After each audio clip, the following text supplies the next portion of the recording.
Siyanibingelela nonke abalaleli nani babukele egameni lenkosi yethu Jesu Kristu. Kulo ibandla likaNkulunkulu makube kuwe umusa nokuthula okuvela kuNkulunkulu Baba wethu nasenkosini uJesu Kristu, owazinikela ngenxa yezono zethu ukuze asophule kulelizwe elimbi lamanje ngokwentando kaNkulunkulu Baba wethu. Makube kuye udumo kuze kube phakade. Amen. Izwi lenkosi uJesu Kristu leli olalele njengamanje.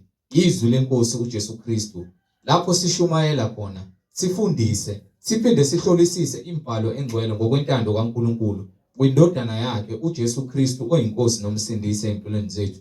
Sizocela kubo bonke abantu abalalela njengamanje ukuthi sonke sibe namaBhayibheli ukuze sonke sizofunda kanye sibe nokuqonda imibhalo engcwele njengoba sishunyayezwa nanjengoba sifundiswa njengamanje.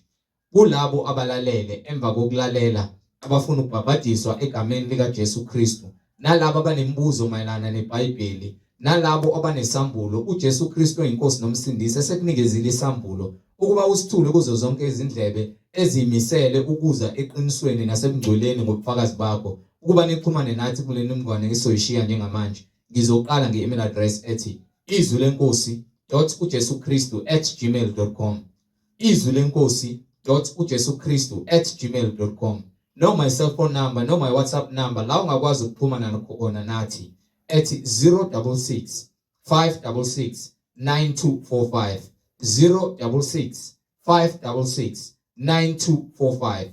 Izintshumayelo zonke nezimfundiso zonke ziyatholakala ku-YouTube, lapho ungahlala khona phansi uphethe iBhayibheli lakho uhlolisise imibhalo njengoba ulalele. Ku-YouTube uzosearcha uthi izwi lenkosi uJesu Kristu. Ungakhohlwa ukusubscribe, ungakhohlwa futhi nokupressa i-notification button ukuze ngaso sonke isikhathi uzoyithola izimfundiso ezisiholela ebungcweleni naseqinisweni eliyindlela neqiniso elinguKristu Jesu yena yedwa oyinhloko yebandla. Ku-YouTube sharisha ilink izwi lenkosi uJesu Kristu, izwi lenkosi uJesu Kristu. Ake sigobise amakhanda sibonge Baba wethu osezulwini njengamanje. Baba wethu osezulwini, malingcweliswe igama lakho, umbuso wakho mawufike, intando yakho mayenziwe emhlabeni njengasezulwini. Usiphe namhlanje isinkwa sethu semihla ngemihla, usithethelela amacala ethu njengoba nathi sibathethelela abasonayo.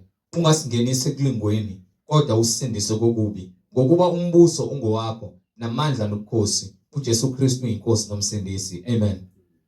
Bazalwane, yamkelana umfowethu uMhlengi Zondi ozobe sihola umoya ongcwele, sihola ngokwemfihlakalo yemibhalo yena oyinhloko yebandla uKristu Jesu oyinkosi nomsindisi. Sheshisani nithatha amaBhayibheli sihambisane kule ndlela yobungcwele neqiniso egameni lenkosi uJesu. Amen.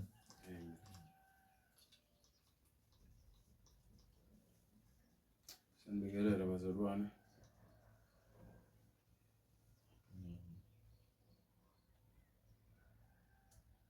Siyabingelela bazalwane.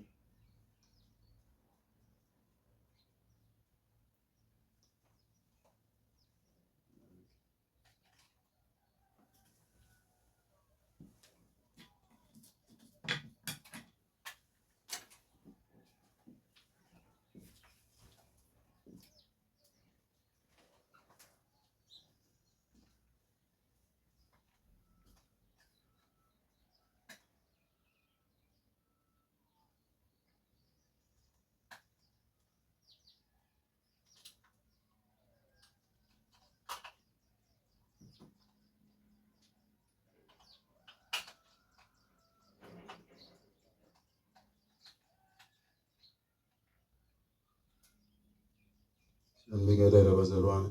Xolo. Egameni likaJesu Kristu, umnini amandla onke, inkosi yokuphila, inkosi yomusa, inkosi yenkazimulo, inkosi yeqiniso.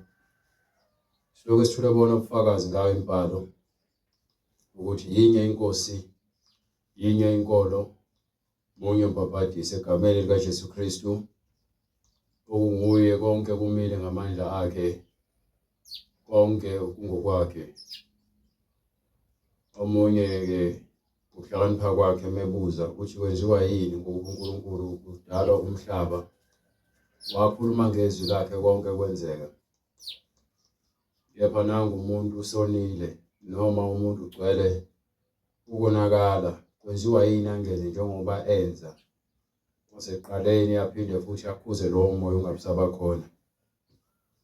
uNkulunkulu wakha izulu nomhlaba washo kwakanye ukuthi makube khona kwenzeka, zange aphinda futhi afuna ukulungisa ama-mistake abakhona ngomhlaba. Konke ukuthi wakwenza wabona ukuthi kuhle, konke akwenza wabona ukuthi kuhle. Wayesemakha umuntu ngomfanekiso wakhe, waphelela umuntu. Kusho neBhayibheli ukuthi wamakha umuntu waphelela waqonda. Wayesemnika amandla ukuthi umuntu akwazi ukuthi azibuse, amnike nomyalelo ukuze engeze uncikiseleka umuntu bengathi ukuthi ukhonzwa ngenkani uNkulunkulu, kepha umnikile nje amandla ukuthi umuntu akwazi ukwenza okuyintando kaNkulunkulu.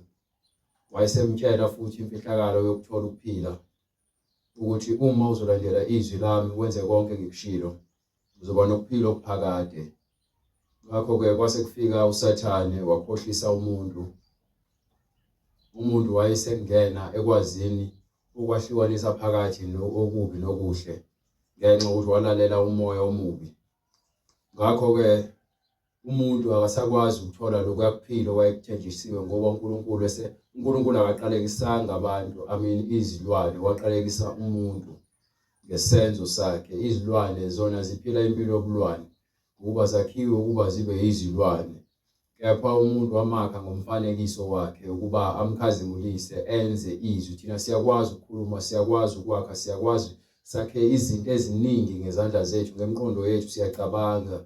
Sakhelwe ukuthi sibe umndeni omkhulu emhlabeni, sibuse phezu kwakho konke okukhona, sibe nothando komunye, sibe nozwelo komunye, kungabi khona ingxabano nokuzondana, kepha kube khona ukuthula nokuthandana.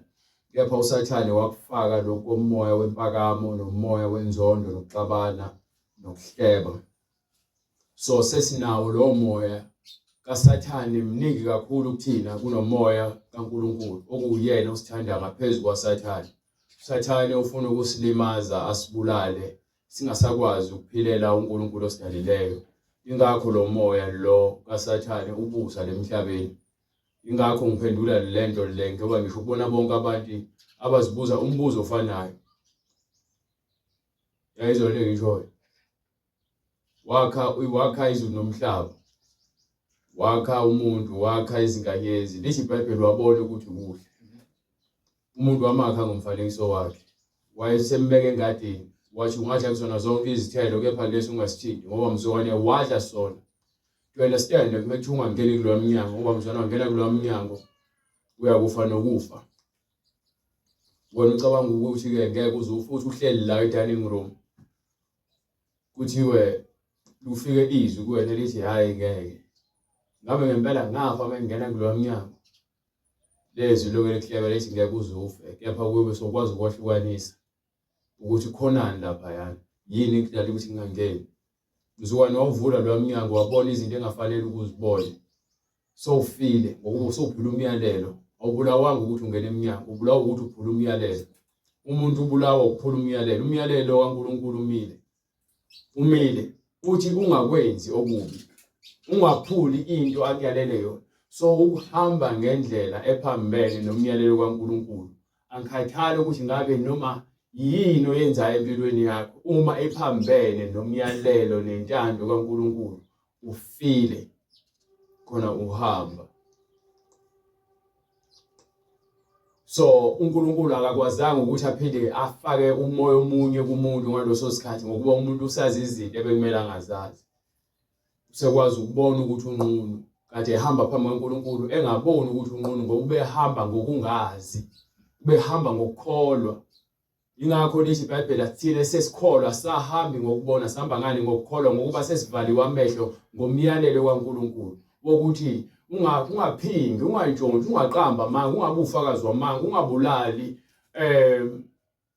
thanda umakhelwane wakho njengoba uzithanda. Lezo zinto zisivala amehlo ukuba singakwazi ukuzwa ukuthi kunjani ukuzonda. Sihambe ngokuzwa lo moya othi masenze lokho kuyintando kaNkulunkulu.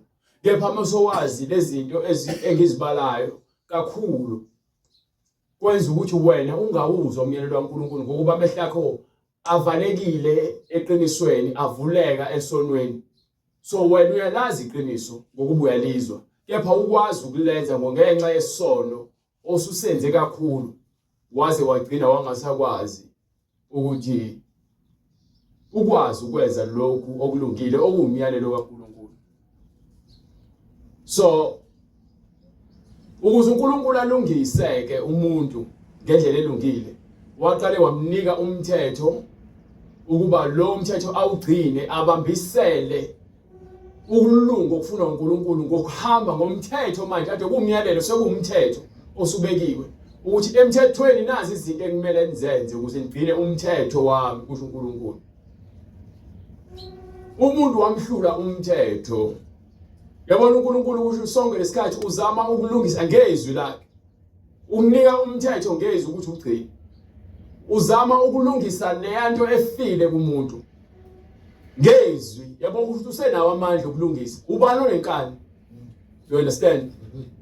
So manje uyabona ukuthi bayahluleka ukugcina umthetho. Usethi ngizothumela ke manje indodana yami yona ke ephelele ngakho konke ngiyikho mina njengoNkulunkulu, ukuze ngibone ukuthi ngalesikhathi ngakha umuntu ngomfanekiso wami. Ngengizwise kahle.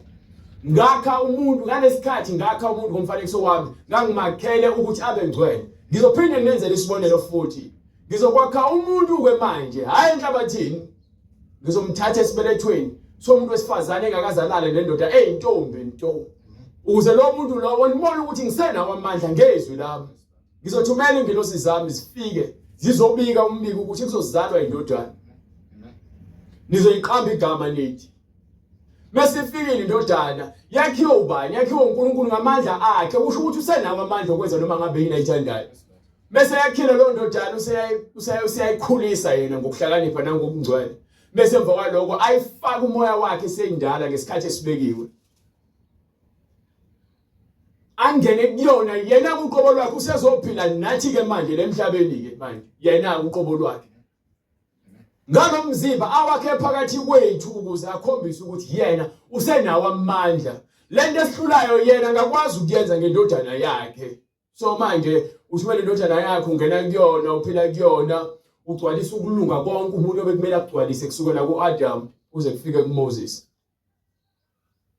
Wakugcwalisa. Yini ekumele sinqobe? Ukufa, isono. Ngendodana yakhe wasikhombisa ukuthi emva kokunqoba isono yini esifanele inkazimulo. Wengazelanga uJesu kuzophila zabe ikhehla lemhlabeni. Wezela ukuzogcwalisa ukulunga kwaNkulunkulu ukuze thina siqonde ukuthi uNkulunkulu ufuna siphile kanjani. So bonke abakholwayo izwi bayasindiswa. Akakaze ahluleke uNkulunkulu futhi akasoze wahluleka. Njengokuba uNkulunkulu ekhuluma nowesifazane ukuthi ke wena ngiyakuqalekisa ngokuzala, uyuzala kabuhlungu. Bese athi ke enyokeni wena nawe ngiyaqalekisa uzohusha phansi ngesisu impilo yakho yonke. Owesifazane uyozala inzalo eyokugcoba ikhanda wena yokushaya izithende zabo. Kepha akekho akwazi ukugcoba ikhanda lika Sathane ngaphandle kwaJesu Kristu. Ugcobe kanjani na? Ngokunqoba onke amaqhinga kaSathane awafake ngaphansi kwezinyawo zakhe. Njengoba uElingwa uJesu entabeni azangamphiki uNkulunkulu. Esefa uJesu noma emangalelwa ebiswa lapha enkantolo yakhona equliswa, azange azakhulume lutho ukuzama ukuzidefenda. Kepha wathula, waphendula lokho okufanele, okufakazela amazwi kaNkulunkulu akuyena. Wayesethathe bethelwa, azi ukuthi ukuphila kukuyena. Azi ukuthi akasoleki phambi kwaSathane. We understand ukuthi into esenza sibe bambe kuNkulunkulu kusoleka. USathane uyazithola izinto angasola ngazo phambi kwaNkulunkulu. uNkulunkulu usinike yonke into mahala. Ngoba sesikwazi ukwahlukanisa. So amazwi kaNkulunkulu awuhlakanipha, awukuvuka ekutheni uqonde inhloso noma injongo yokuphila kwakhe emhlabeni. Amazwi kaNkulunkulu angaba umdlalo kulabo abasathanda ukudlala, abenza amahlaya behlambalaza, angaba umdlalo kubaprofeti bamanga nabapostoli bamanga nabavangeli bamanga nabafundisi bamanga. Kepha kulabo ngempela abafuna ukuphila bayaqonda ukuthi lamazwi angukuphila. Abantu abangenakho uqonda izinto zikamoya bafundisa iBhayibheli noma kuthiwa banentshisekelo engakanani bayathanda ukusindisa abantu, kepha kakhulukazi bafundisa abantu ngendlela engafanele ngokuba bambulelwe. So impendulo kubona bonke abantu abazitshela ukuthi lempilo esizama ukuyiphila noma lempilo esiphilayo noma lempilo esibemela abanye abantu ukuthi bayiphile umdlalo. Umdlalo vele kulabo babhubhayo ukuba ukuhlakanipha kwabo okwale emhlabeni nakulelizwe sikulona. And futhi kuphela le emhlabeni. Khona incwadi ethi lapha bekuyincwadi yokuqala kaTimotheo. Mingaphosisi uzongipha nje uverse 16. Yena yedwa onokungafi ehlala incwadi yokuqala kaTimotheo. Wangipha usahluko 6 we. Sahluko 1 verse 16. Kepha ngahawukelwa No, ongiphe yeah. incwadi Ongiphe usahluko 3 right. Awuqale from verse 10. incwadi yokuqala kuTimotheo isahluko sesithathu verse 10. Nalabo mabaqale bahlolwe. No. Ngipha usahluko 5. Uxolo. Ngipha usahluko 5 kusukela ku verse 16 or 15. No, awuqale from verse 8. Incwadi yokuqala kuTimotheo isahluko sesihlanu verse 8. Kepha ke uma umuntu engabondli abakubo kakhulu labo abakwakhe ukulahlile ukukholwa. Ulahle ukukholwa usho ukuthi ukukholwa ukunakekela. Uma ungakwazi ukunakekela ukulahlile ukuphila okungcwele. You understand? Uma uzele ngabe uyindoda awukwazi ukunakekela umndeni wakho, ulahlile ukholo, ubhizi wondla imizi yabantu lemantombazane ofeba nawo, ulahlile ukholo. Uma umuntu wesifazane ubhizi uhamba ulala namadoda, uhamba uhlala emzini abantu ukhuluma izindaba ezikhohlakele, ekubeni nezingane usemncane ubhizi uhamba ukepita ushiya ingane zakho noma wakho awufuni ukusebenza, usengaphansi kweminyaka u60 50 ushonelwe, ufuna ngabe uthola indoda eqondile ubhizi uhamba wena uphinga namadoda ashadileyo noma ngoba khululiwe emthethweni omshado ishona indoda yakho usuhamba ufeba namadoda, uhamba uhlala emzini yabantu khuluma izindaba ezikadini, izingane awusakwazi ukuzinakekela. Lisho iBhayibheli umuntu onjalo ulahle ukholo. So uma kukuthi ke awusebenzi bathi funa indlela yokuphila, uma ungawayitholi khuleka enkosini uhlale enkosini. Bathi uma kukuthi wena uyasebenza unayo imali bathi wondla izingane zasemzini yabantu hayiza kwakho kuyahlusheka, ubhizi uthenga ama-airtime uthengela izingane ojola nazo, ubhizi uyaphinga ngaphandle emshadweni wakho uthenga izinwele zokufakela uthengela izifebe, ubhizi emshadweni wakho wena uyaphinga ukhokhela abantu besifazane ukulala nabo nezingane zesikole ozinika olift uzinika imali, uthi uyakholwa uphelile isono Satan uqedile ngawe. Ezindaba kepha ke uma umuntu engabondli abakubo kakhulu abakwakhe ukulahlile ukukholwa mubi kunongakholwayo. Mubi kunalowo ongakholwayo ngoba ongakholwayo akazi lutho ngalento le wena othi uyayazi. Thina sivuma ukuthi siyamazi uNkulunkulu kepha ngemsebenzi siyamphika. Go ahead. Makangafakwa esibalweni umfelokazi uma engaphansi kweminyaka engamashumi 6. Uma umfelokazi kunomfelokazi engaphansi kweminyaka engu60. akangazi ukungena esibaleni sabantu abafana nabafelokazi manje kuthiwa mhlawumbe ngeke basakwazi ukushada. Lo muntu usengakwazi ukushada avusa ikhaya. Owabe ngumfelokazi wendoda inye. Yes. Ebongwa ngemisebenzi emihle. Uma ondlile abantwana, uma engenisile izihambi, uma egezile izinyawo zabangcwele, uma esizile abahluphekayo, uma ekhuthalela umsebenzi wonke omuhle. Kepha abafelokazi abasha ubanqabe ngokuba uma sebetamasile. So bona bangena esibalweni njengabafelokazi engeke basagana. Bona basebancane. Funeke bangavunywa ukuthi bangababa abafelokazi kuthiwa ngathi manje bona sebebala nesikalo sabantu abadala abangaphezulu kwa 60 years. Go ahead. Kepha abafelokazi abasha ubenqabe ngokuba uma sebetamasile bedela uKristu, bashiya uKristu ngemumva, bafuna ukugana,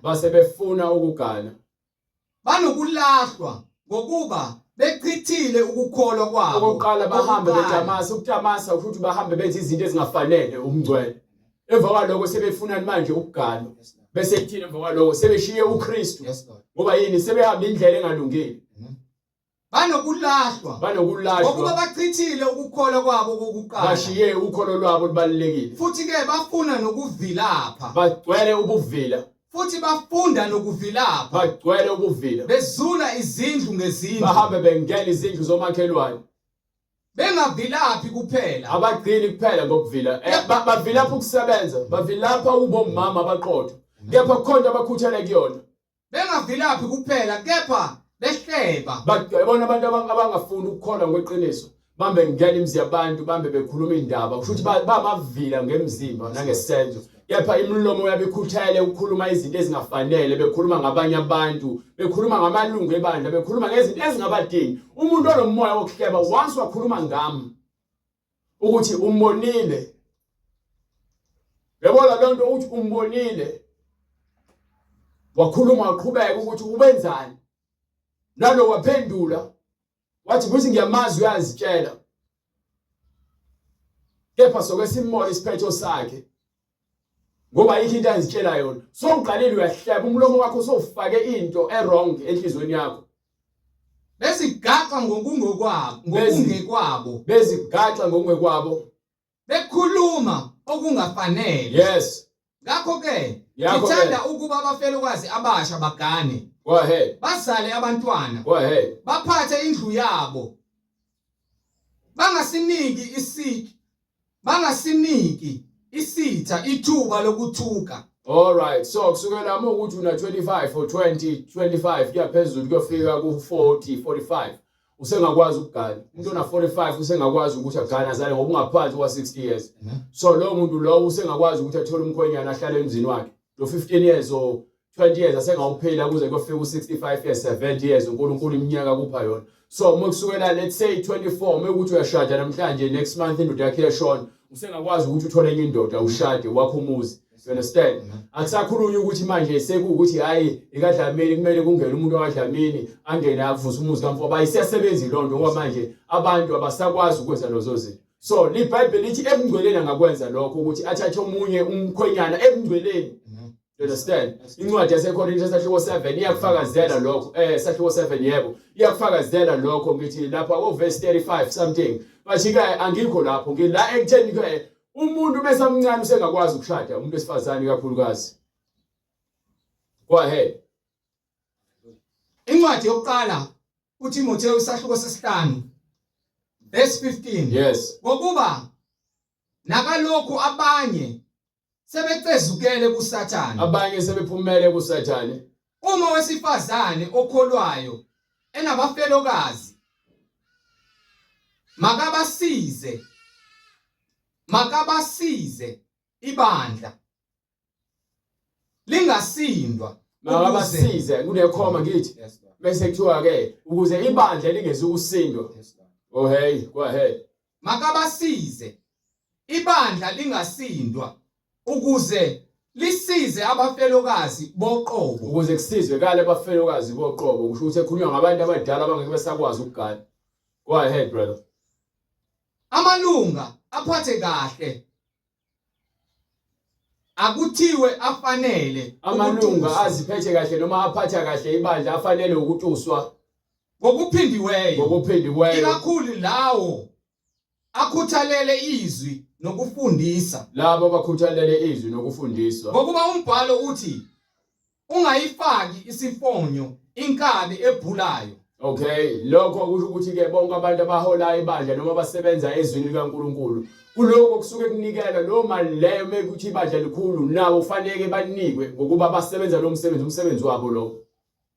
Ngokuba imibhalo ithi ungayifaki isifonyo inkabi ebhulayo futhi isisebenzi sifanele inkokhelo yaso. Angijwayezwa lonto engichazayo.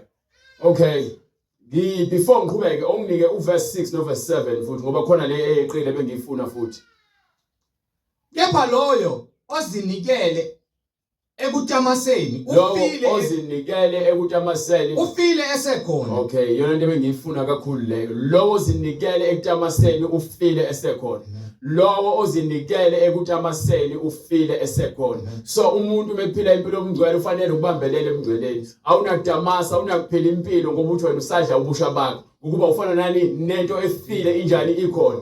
Understand? So bengifuna loyo part leyo ukuthi uma umuntu ekhona ngabe wesifazane ngabe wesilisa uma kunomuntu ozokutshela noma umfundisi noma ngabe umama noma ngabe ubani ozokutshela ukuthi wena usemncane kusafanele kuphila impilo enjoy ayikho into ozoyenjoy ezweni ngaphandle kwesono. Kanti lithini iBhayibheli lapha kwincwadi lapha kufuna uncwadi sahluko sesibili sencwadi yesibili yaseKorinte sahluko 5 incwadi yesibili sahluko 5 verse 17 no verse 14 verse sahluko 6 verse 14 bese uphinde uzongipha incwadi yokuqala kaJohane sahluko 2 kusukela ku verse 10.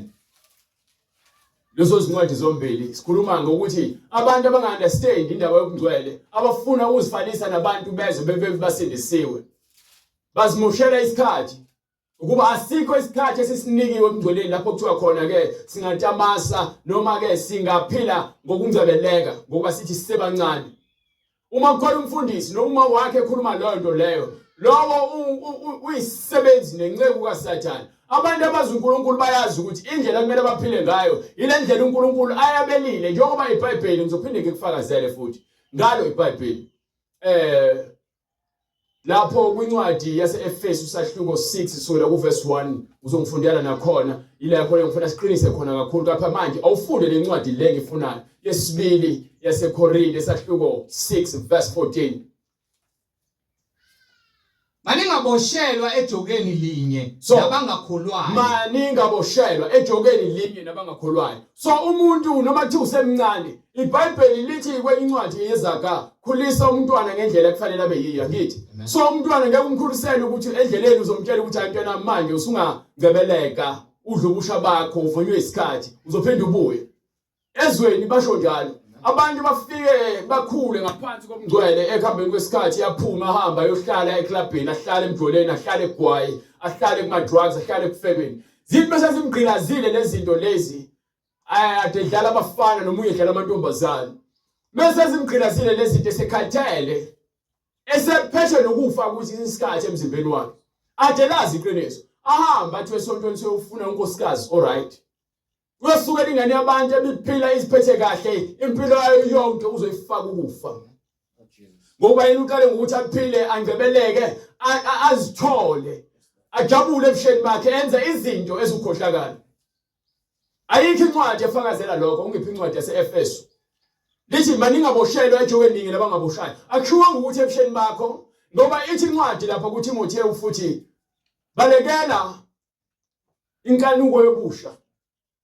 Balekela inkanuko yobusha ukuba ebusheni bethu sinamandla okwenza noma ngabe yini nenkanuko futhi ke iyagcwala ngalesikhathi usemusha eyokufebe eyokuhlohleka uhambe nabangane abangafanele eyokudaka utshwala eyokubhema ugwayi eyokungalaleli khona inkanuko yongalaleli eyidimoni elimbi elenza abantu babhebhetheke esonweni bavuka ezibhedlela emajele bavuka abanye emathuneni bevuka esihogweni. Ngibike incwadi le ngifunayo Efesu 6 kusukela ku verse 1 ngifuna nje icacise lento engifuna ukuyikhuluma. Bantwana lalelani abazali benu enkosini. Lalelani abazali benu kuphi? Enkosini. Ngoba yini? Ngokuba lokhu kulungile. Yazisa uyihlo nonyoko. Hlonipha uyihlo nonyoko. Okungumyalelo wokuqala. Yes. Onesithembiso sokuphila lesithembiso lesi. Go ahead. Ukuze kube kuhle kuwe. Uhlale kade emhlabeni. Angisho izolo ngishoyo. Uphile kude. Yebo sizofa. Ukuphila kwethu lemhlabeni akukude. Kepha ngokuhlonipha nokuphila impilo efanele kuzokuvimbela ukuthi wena ungagwazwa, ukuthi wena ungadutshulwa, ukuthi wena ungabulawa izifo. Kungathi baba wakhe sayimpunga wena sekuthathwa wena kuyofaka ethunweni ngenxa ukuthi wena ubhizi namantombazane ufeba ngokuthi udla ubusha bakho badla wena. Ukuba izifo ziningi lezikhishiwe. Ama-drugs niyazijova, niyawadla, niyagwinya, nenza yonke lento le. Naba ama-club niyadaka utshwala. Abanye babulawa utshwala, abanye babulawa ama-drugs. Abanye bafile baphila ngoba ethi hayi insanga kathi ngaqala ukuyibhema ngigugi. Zibuka ukuthi unjani. uNkulunkulu akadalanga unjalo. So washuntsha waqhunquna empeshwa ngaphansi izinyawo izandla zakho zimnyama. Umlomo wakho ushile insanga. Noma uthutha insanga iyahlakaniphisa isitshalo esiqhamuka phansi enhlabathini. Akushonga ukuthi asibhenge, ukudla amadliwa, akushonga ukuthi ukudla makubhenge. Akhona incwadi eyodwa evuna ukuthi umuntu makabheme. NaseBhayibhelini ngikhumbula eyodwa incwadi ethi kuthiwa ufuna kubheme. No. Hallelujah. Kuthiwa udala imifino ukuthi idliwe. Yes Lord. Yes Lord.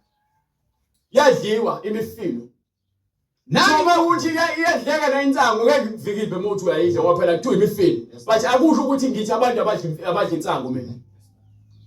But ayikho incwadi evuna ukuthi abantu babhema ugwayi, babhema insango, bashaya ohabli babli labo babhemayo. Ngoba yonke lento into kaSathane le. Kuthiwa leli ithempeli likaNkulunkulu ophilayo. So unomoya ofanele uphile la kuwena. Umoya oqhelanisa wena nezinto ezingenasidingo emzimbeni wakho.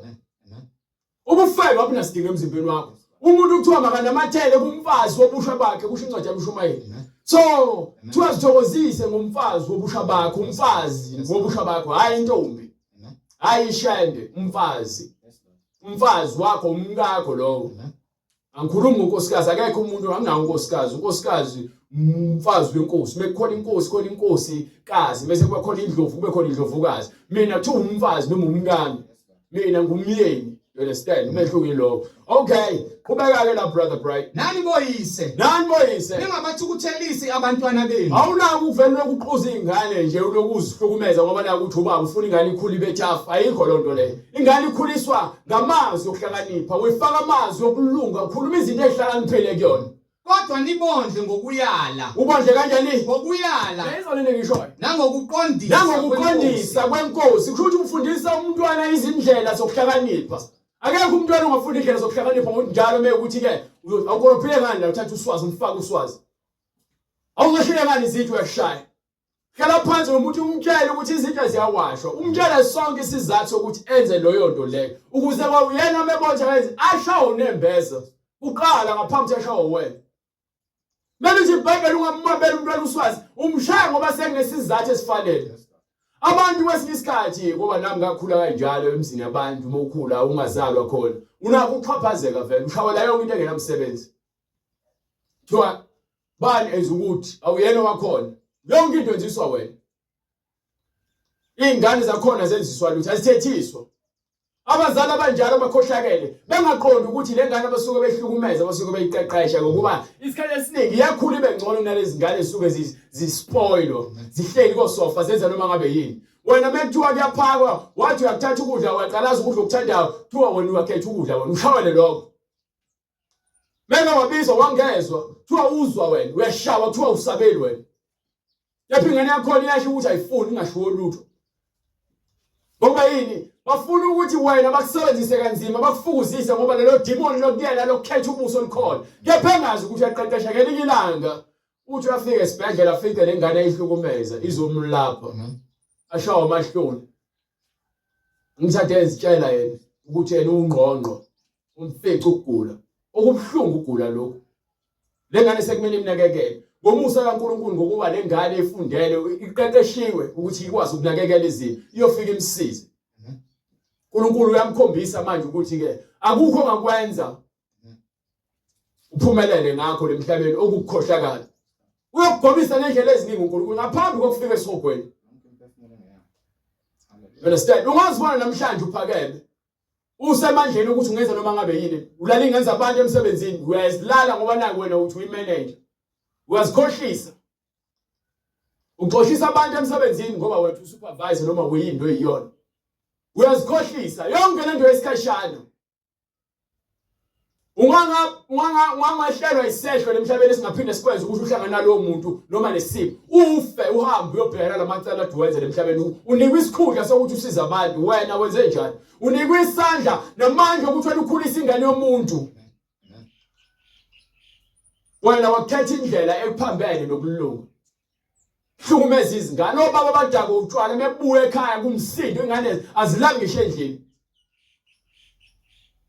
kepha uthi ufuna ube ubaba ekhaya usibiza ngobaba awuyena ubaba wena usikhohlakali usilwane umsebenzi yakhe ifakazela ubusathane namandla kabhubesi ke evezo njengosathane ufuna ukuqeda yonke into engabe ikhona ukuthula ekhaya ngoba ngiyona ingane yakho leyo wena baba intombazane uyayihlwengula awukwazi ukukhuluma naye umama wakho uvikela ubaba wakho uvikela isikhohlakali awukwazi ukukhulisa ingane ke ayikho into engenzeke emakhaya abantu bevikela amadoda abo ngoba nake esaba ukuthi ulahlela into yakho uyazi ukuthi indoda yakhe isikhohlakala umfundisi naye wenza the same thing ngale wepulpit unikwa amandla ukuthi anakekele izimvu zikaNkulunkulu uyaziqeda uyadlwengula izingane usikhiphisa izisu ubulala ulontuza ulana abafazi babantu udlwengula ingenza abafana omunye ungqingeli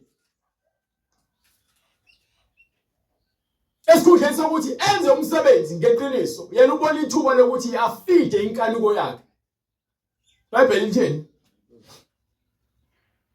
incwadi kwabase-Efesu sahluko 6 verse 5 zinceku abangamakhosi enu ngokwenyama balaleleni izinceku abangamakhosi angizwe izo lento ngokwenyama so mina mekwenzeka ngineplazi ngiyinkosi labo bantu laba ke abangisebenzelayo ngeke uzukuphike lokho uyathanda uthandi ngiyinkosi ngoba ngiyakubusa imini okukhokhela imali le mali engikunika yona uNkulunkulu onginike amandla ukuthi ngibe nayo so mina njengoba ngisebenza lo msebenzi ngifanele ukuba nezinceku ezithembakele so kumnandi ke futhi ukuthi uma uhamba le ndlela le yokukholwa uphinde uqasha abantu futhi abakholiweyo usebenze nabantu kakhulu ngoba iBhayibheli yakufakazela lento ukuthi kakhulukazi lawo abakholwayo uqinisa ukusiza bona yebo basezweni ngabasiza lapho ungamqasha umuntu wasezweni yena befika na engqondo yasezweni uzofuna ukubona izinto azozintshontsha akafuni ukuhamba ekhaya izandla zakhe zi-empty indlela umholo wakhe yena ufuna umntshontsha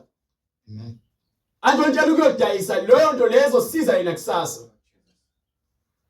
ngenxa ukuthini akanabo ubungcwele so manje iBhayibheli uma uqashile umuntu sekumeleke manje ukwenza ama security kube tight kuba abantu bakhuthuze ngathi abathembakali kanti abathembakele kuNkulunkulu uyamthola umuntu lento engafanele soyamxosha sewumhlungu manje ngathi wena umcabangeli akazicabangeli yena kwaseqaleni ukuthi avumele uSathane ukuthi amsebenzise alahle isinkwa sakhe ngokuba uma ungena emsebenzini uzosebenza awuzange ukuzontshontsha usebenza umntshontsha bese uzibona isikhokho ngoba uthatha into ifihle ungabonakala ungabanjwa ngisho ungayifihla uthi uNkulunkulu akukhona kodwa ke okufihlakele ungeke kwambulwe akakhulumi kuphela ngezinto ezizobafundisa ukhuluma ngayo yonke imisebenzi esiyenzayo ngaphansi kwelanga akukhona kodwa okufihlakele ngeke kwambule kuyena so bekuthi ke nina zinceku kunabantu abaphethe emhlabeni bafana amakhosi kunina lithi ngabo balaleleni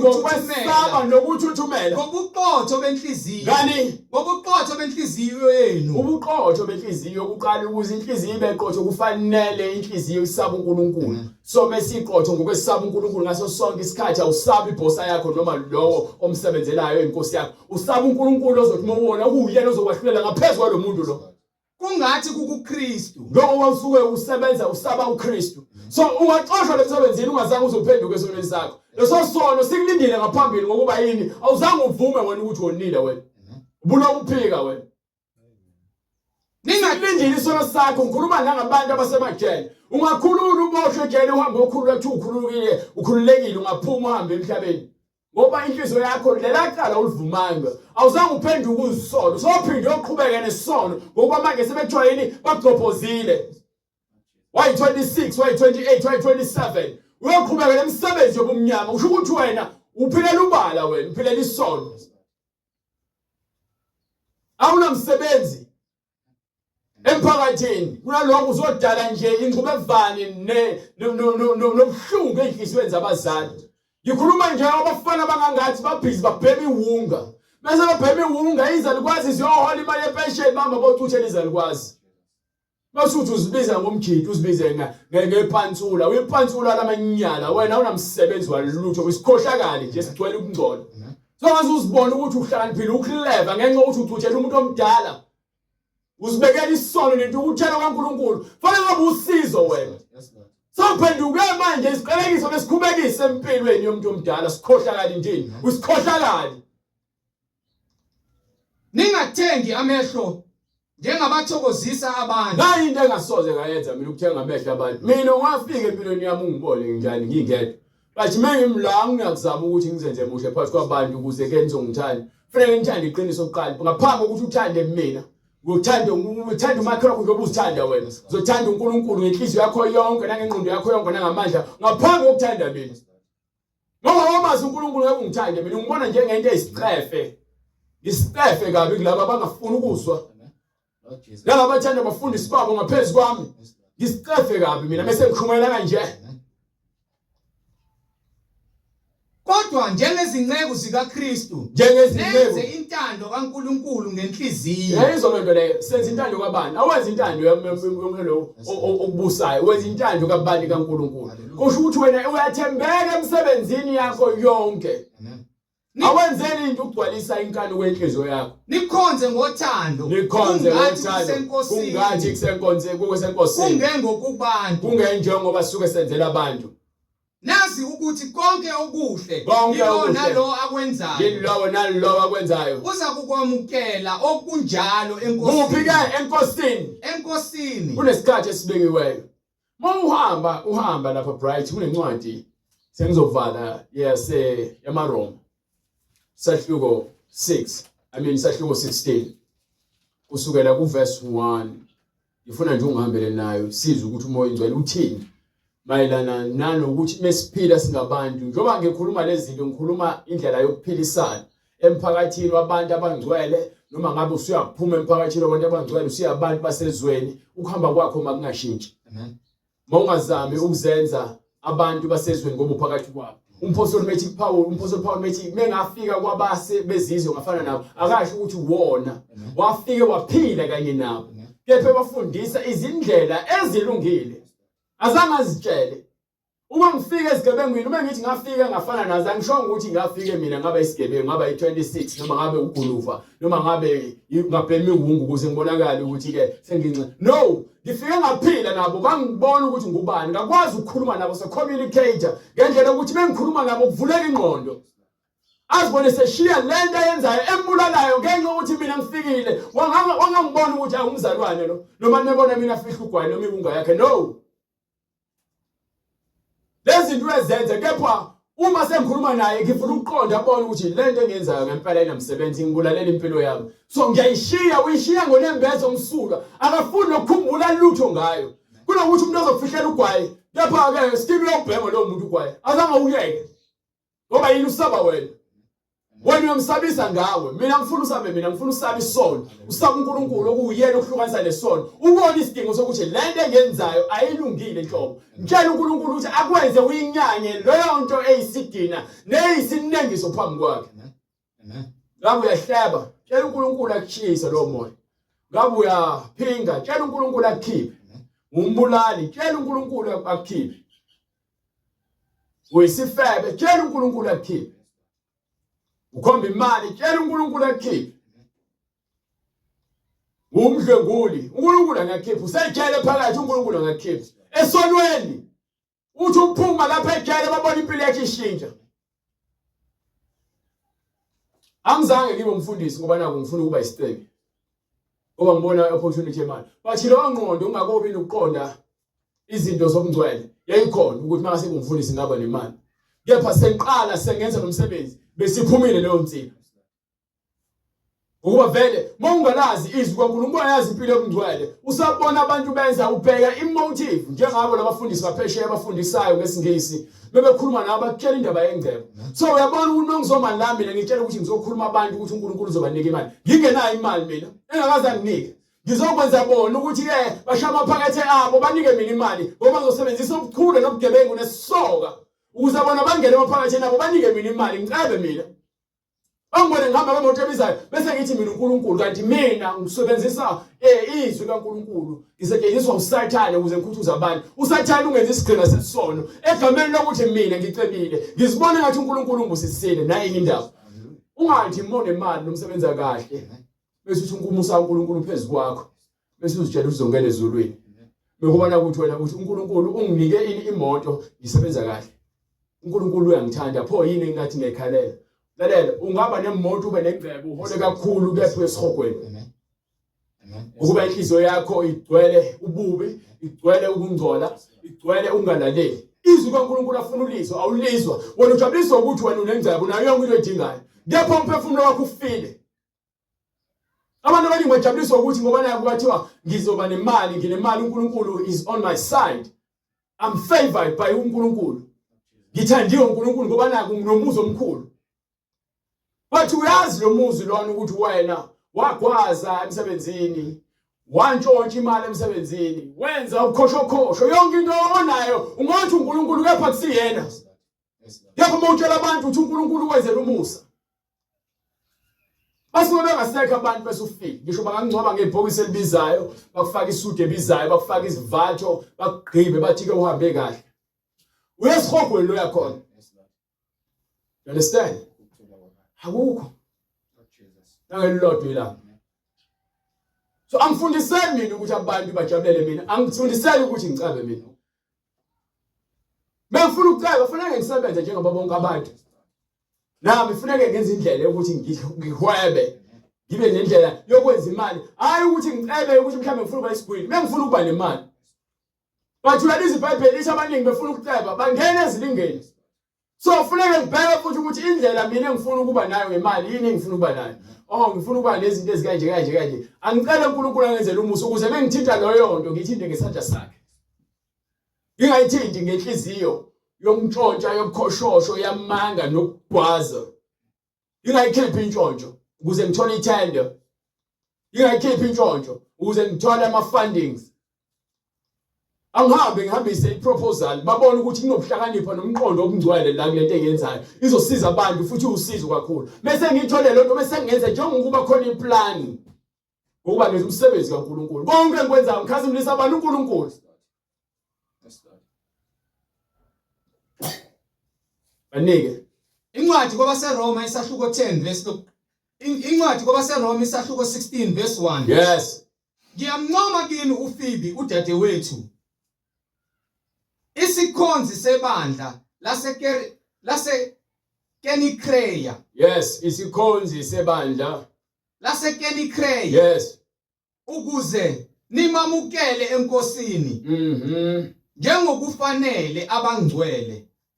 Nimsize noma kuyiphi into angase ayidinge kini. Yes. Ngokuba yena ube ngumsizi wabaningi. Nowami uqobo. Khonzani uPriska no Akiwa no Aquila. Akwela. Okay, asike siqale sibuye ngapha kubani balokho uqala kakho uFibi udadewethu akashonga ukuthi ke ungumfundisi uthi unguyisikhonzi. So uma ngihamba nodadewethu esize emsebenzini kaNkulunkulu organize izinto mehlele izinto noma mengivakashile yena uyafika avule iminyango yakho ukuthi kungena abantu abangcwele wenza lento eshiwo iBhayibheli. Amen. Ngabantu besifazane angithiwa abafelokazi abanye babo. Kepha indlela yokukhonza uphakela abantu mekufikile uvula indlela indlu yakho ukuthi kwenziwe umsebenzi uyakhonza enkosini. You understand? Amen. Mekukhona ezofika kukhona into azozidinga kubazalwane ukuze asizakale noma enze umsebenzi waNkulunkulu. Ashongo ukuthi ke wayefundisa nami noma umpostoli uthi waba usizo nakumina angaba usizo ngendlela ziningi kwephazanga ukuthi wayefundisa naye. So le nto incwadi lebayithatha bayiphendula abantu bathi nangu lo mama lo nakuthiwa wayeуmpostoli kuphi khona kubhalwe kuphi eBhayibhelini. Isikhonzi umuntu owenza izinto emngcweleni wathiwa ke singamalungu amaningi emzimbeni owodwa. Omunye ngaba neplazi yatshale athola ukuthi ukhonze enkosini kanjani uthatha izidlo mezokhona izinto ezikhona kuhlanganiwe abazalwane akhipha ukudla mahala engazange afune imali uyakhonza lo muntu lo. Omunye ukhipha amabhodwe uyapheka omunye.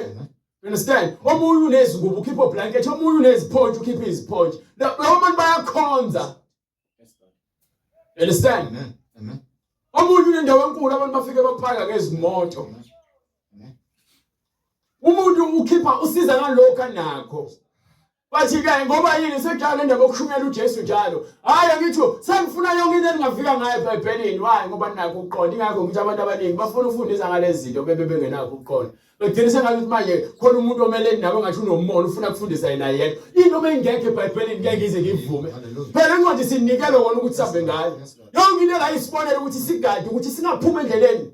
Sizitshela ukuthi sihlakaniphile siphenduke iziwula. Nike bright.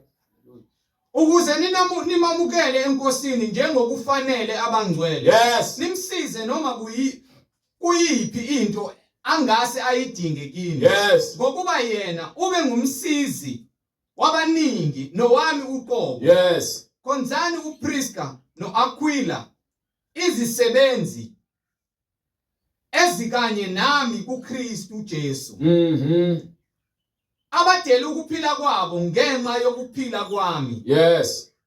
Engibabongayo kungeyimi ngedwa kodwa namabandla onke abezizwe. Khonzani nasebandleni elisendlini yabo. Yes. Khonzani ku Epenetu isithandwa sami. Ongulibo lwase Asiya kuKristu. Khonzani kuMaria owanisebenzela kakhulu. Khonzani naku Androkuni. Khonzani naku Androniku noJunia abayizikhonzi zami ababeyiziboshwa kanye nami. Abakhamileyo kubapostoli nababe kuKristu ngaphambi kwenu. Khonzani naku Ampiliyatu isithandwa sami enkosini. Khonzani naku Ebhanu isisebenzi kanye nathi kuKristu. NakuStuku isithandwa sami. Khonzani kuAphele othembekileyo kuKristu. Khonzani kwabakwa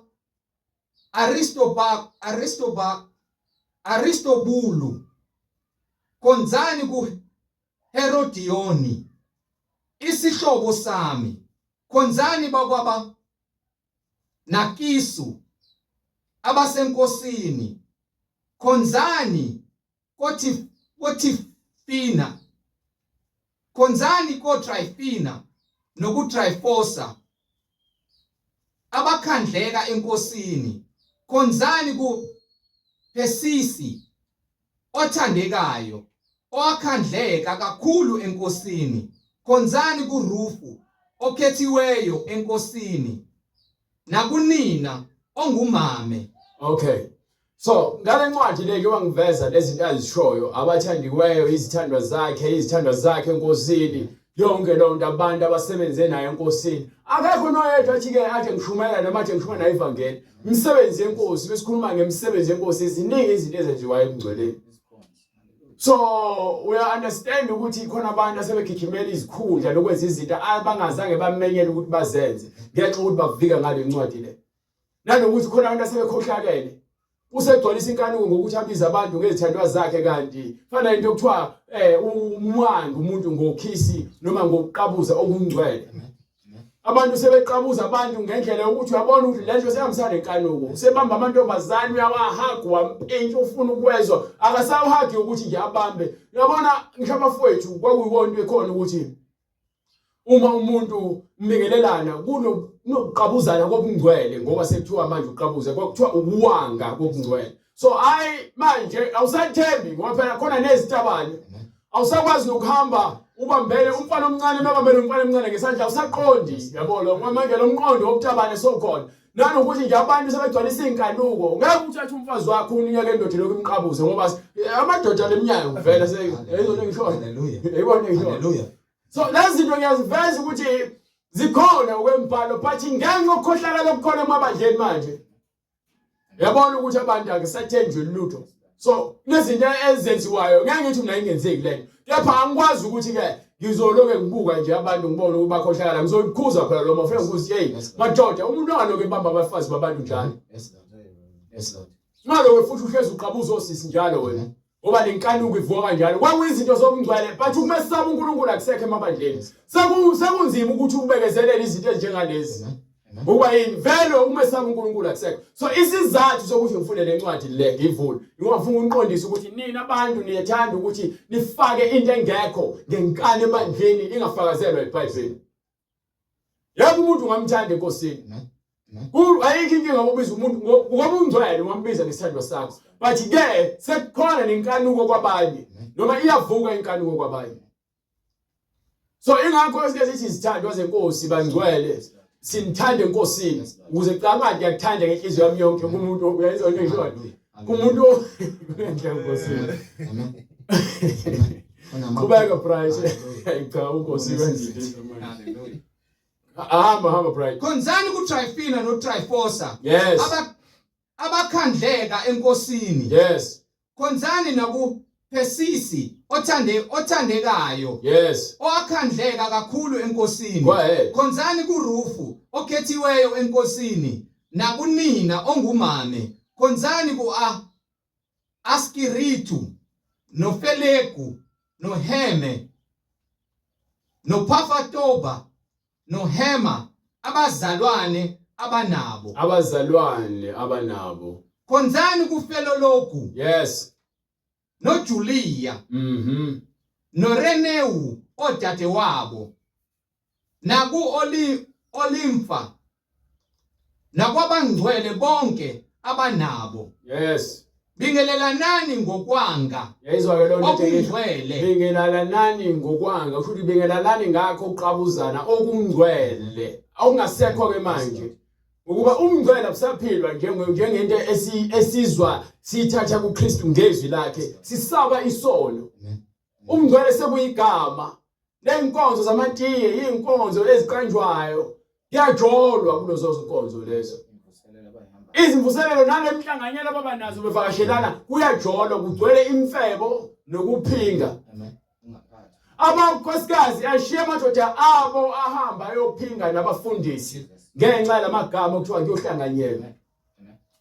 isonto lonke yiweekend ngabe inyanga yonke umfazi wakhe akekho kanti ubhizuleni nomunye umfundisi ingane yakhe ayikho kuthiwa kuyohlanganyelwa kanti leni nabanye abafana uyangixakala manje uthola ade khanye ngomngcwele ingane ibuye nesisu ikhulelwe kwinhlanganyelo engcwele kade kwangana ngokwanga okungcwele katshulana ngokungcwele laba sebaqabulana ngenkanuko kumitha abantu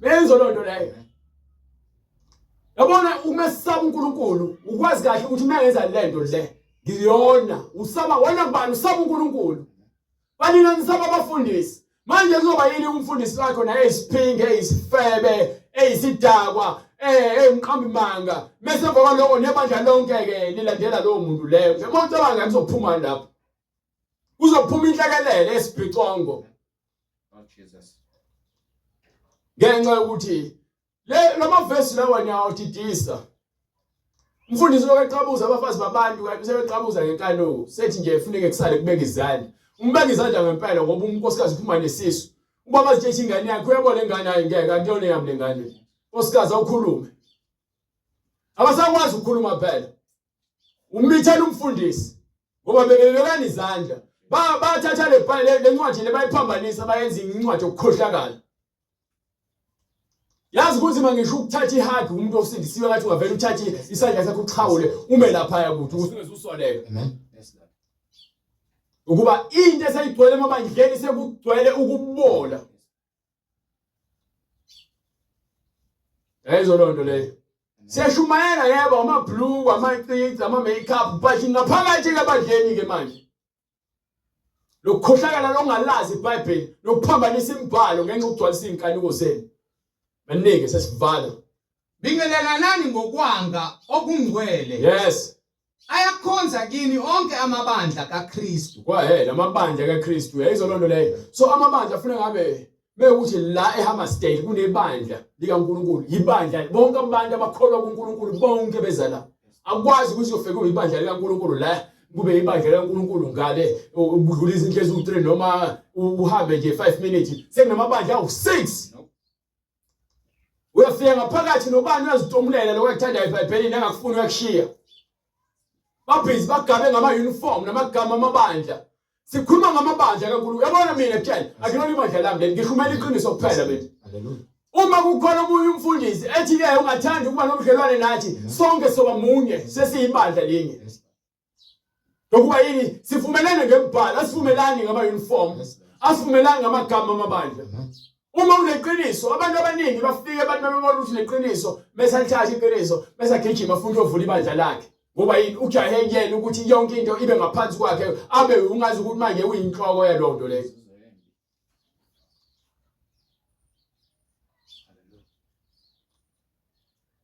Into ebalulekile iqiniso. Ayikho na yodwa into ongayizuza ngokuthi uzitshela ukuthi konke okwakho emhlabeni. Akukho manike. Ngiyancenga bazalwane. Ukuba niqaphele ababanga qaphelani ukwenza ni?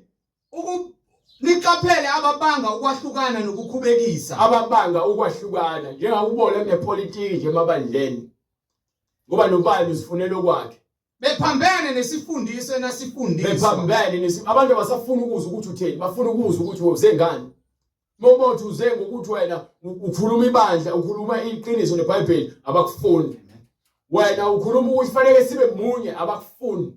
Ukuba uwetha ukuthi uzolahlekelwa yile mali engenayo. Yena umuntu abanga imali ukuthi nje yabo nje angifuni umuntu ozongiphazamisa kulesingwa sami. Mehlele ekhaya uyacalculator obani abanikela kakhulu ubani onikela kancane. Besenza amaplan ukuthi akhuthuze abazalwane. Ngoba yini bafuna kube khona izinto kube zabo. Ibandla likaKristu mzalwana ngikhathana noma ngabe kuthiwa abantu banikela kangakanani ebandleni lakho leyo mali akuyona yakho imali yebandla leyo. Uma lithi iBhayibheli labo abasebenzayo evangelini nabo bafanele inkokhelo yabo. Akho mali yakho. Imali yebandla, imali kaKristu ize kuyena, imali yemnikelo nemali yokweshumi okwaKristu kuze kuyena. Go ahead brother. Ngiyanincenga bazalwane ukuba niqaphele ababanga ukwahlukana nokukhubekisa bephambene nesifundiso enafundiswa sona nina. Yes. Nihlukane nabo. Ngokuba abanjalo abayikhonza inkosi yethu uKristu. Yabona njengoba ngibona ngishumela nje, angifune uzimixa nabantu. Umuntu wathi uhamba nathi uzimixa neqiniso. Noma ngabe kuthiwa useLimpopo, noma kuthiwa useBotswana, noma kuthiwa useMpumalanga, noma ngabe kuthiwa useKZN, eFryhead, ePietermaritzburg, noma ngabe kuthiwa useZimbabwe. As long uthola iqiniso, umphefumulo wakho ufidiwe ngezwi, uzophuma vele kulabo abakhuluma amanga abangakhulumi izwi. Wena usuhamba ngokomoya, usahambi ngokwenyama wena ke manje ngoba usukholwa iqiniso. Understand? Anginaki ukubiza abantu ngithi abantu abeze la kumina akubona bami abantu ngithi vula iBhayibheli lakho noma ngabe kuphi lo khona bese uvula iBhayibheli lakho bese ubheka into esishoyo ukuthi ngekuyifide eniphakathi bese ubheke lohleli khona ukuthi ngabe uhleli esidlekeni entendele ezalela amaqanda ingazange efuka labantwana ingazange wazizalela. Ngokuba abanjalo abayikhonza inkosi yethu uKristu. Yes. Bakhonza izisu zabo. Nangamazwi amahle. Amnandi. Bakhohlisa izinhliziyo labo bantu abamsula abafuna indlela eqiniso ngenxa lamanga agcwele izinhliziyo zabo besebenzela uSathane nezisu zabo. Izilwane neziminzi, izinja nje ezingakwazi ukukhonkotha. anika incwadi ezenzo 2:38 bonke abantu abagcwele kulamasonto amabandla amanga bafuna benze njani iBhayibheli lingaboshelwe ejokeni lina abangakholwayo